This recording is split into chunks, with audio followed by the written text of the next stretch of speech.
Today on the topic show, Liberty Safe Response is roasted. Vivek's tweet on the attempted Trump ban gets 1.9 million views in 18 hours. Liberty Safe's true owner is revealed to be a far leftist. Secure IT Volt company goes viral for the response to Liberty Safe situation. DeSantis on Newsmax on handling COVID. Ford increases their offer to the UAW while the UAW rejects GM's offer. Apple stock is down after the ban in China. T-Mobile is starting a dividend program. Walmart is cutting pay for online order search fulfillers. And Sherry Bolt has yet another recall. All that and much more on The Topping Show.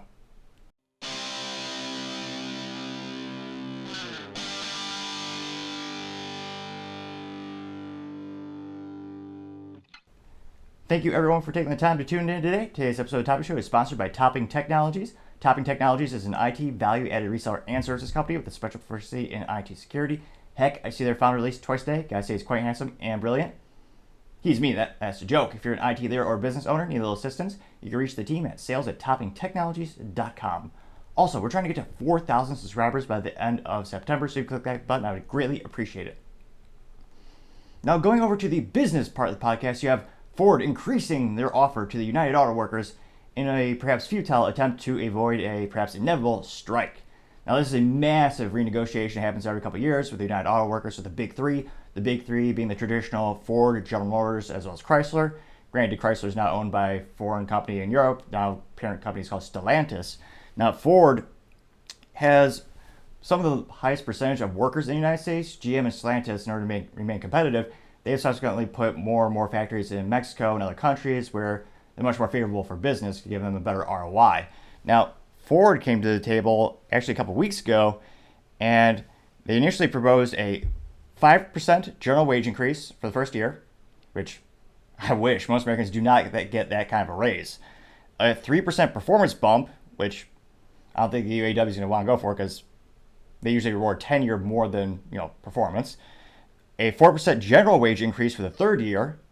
A 3% bonus lump sum for the fourth year of the contract. A cost of living adjustment bonus of $6,000 for the first year. Jesus. A $2,000 bonus each year after that for a grand total of $12,000 in cost of living adjustments, which pretty darn nice. Most Americans are not getting that. They also proposed a $5,500 ratification bonus, which would go to both permanent and temporary employees for the first time ever, which all sounds pretty damn good. But of course, it's not good enough for the UAW.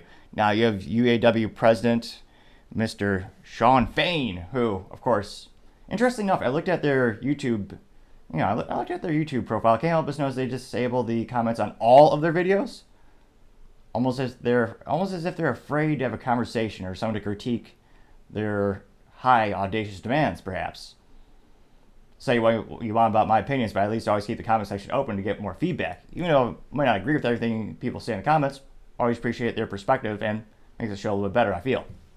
Now, it looks like they've been going back and forth. Allegedly, they've actually gone to the Ford headquarters as early as 6 a.m., them being the UAW employees, where they're trying to negotiate this.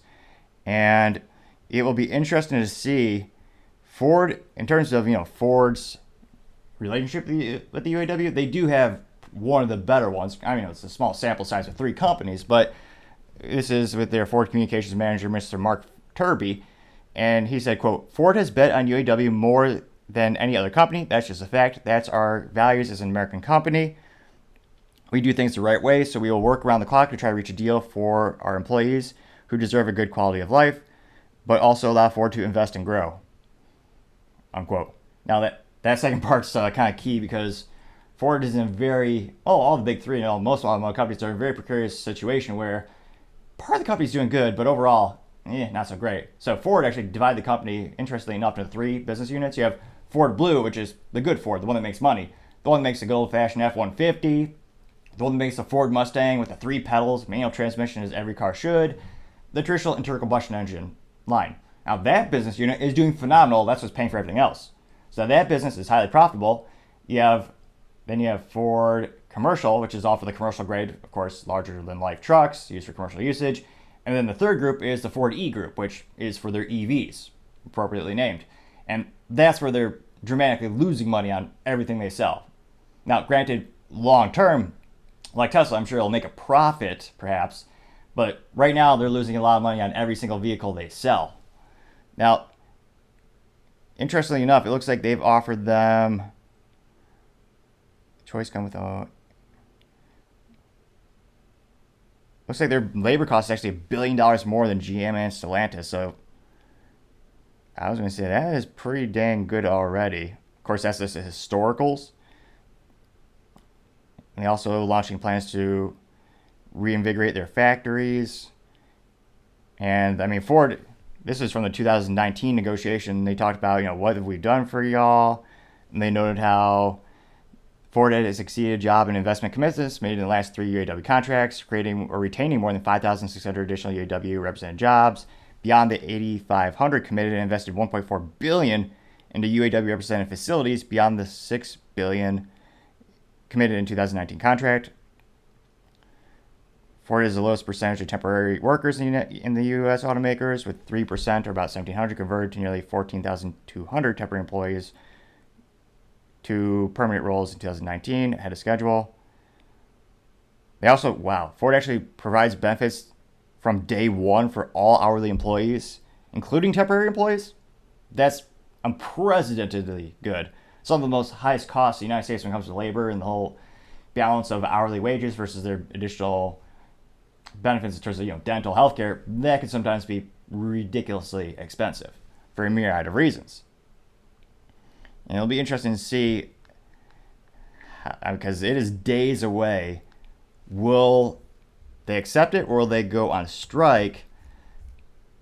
If I were to roll the dice, I'd say Ford has the best odds of not being a strike, given their historical negotiation tactics with the unions and giving more than the other competition has. But it'll be interesting to see, is that enough? All these companies are in a very unusual situation where if they can successfully transform their companies into EV manufacturers, which I'm a little skeptical about their business plans and how they're going to go about getting that done, they'll inevitably need less hourly employees for the traditional UAW jobs, where they're more traditionally manual labor, where EVs, they're glorified computers on wheels. Also just as bad for the environment because they have e-waste and, really hard to recycle. But that's what people think is green, and that's what the government and everyone is trying to push. So that's where the direction these companies are going. So it will be interesting to see how the negotiation goes, but I would say of all the companies, Ford has the best odds of not having a strike. I'm not sure how much they'll have to give up or give in, or some, I was going to say some would debate invest. I don't think that's the proper term perhaps, but how much can they afford? Because again, right now, all the profits from Ford Blue, which is, the one that's making internal combustion engines, all that's being funneled into the EV division. And they're still not profitable for the EV division. They wanted to be, but the numbers are off, of course. Because just like anything, when you start a new business, no matter what your numbers are when you budget out for cost, inevitably I always tell people, double it. Because stuff always pops up. And it's not even your fault sometimes. It's just life happens and there's costs exponentially just come out of nowhere, unfortunately. So it'll be interesting to see how the strike goes, if it happens at all. But I would say Ford has the best odds. But we shall see. Thank you, everyone, for taking the time to tune in. Again, I know it's ambitious, but we're trying to get to 4,000 subscribers by the end of September. So if you click that button, I would greatly appreciate it. Also, I really appreciate the feedback as we try to make the show better and better. Slowly but surely, perhaps, getting better at my enunciation and slowing down my speech patterns, as many of you in the comments noted that was something you did not appreciate and you wanted me to work on. So that's something where we're working together to make this show better and better.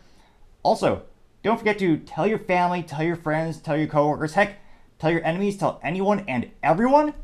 Just stay safe, fight the good fight.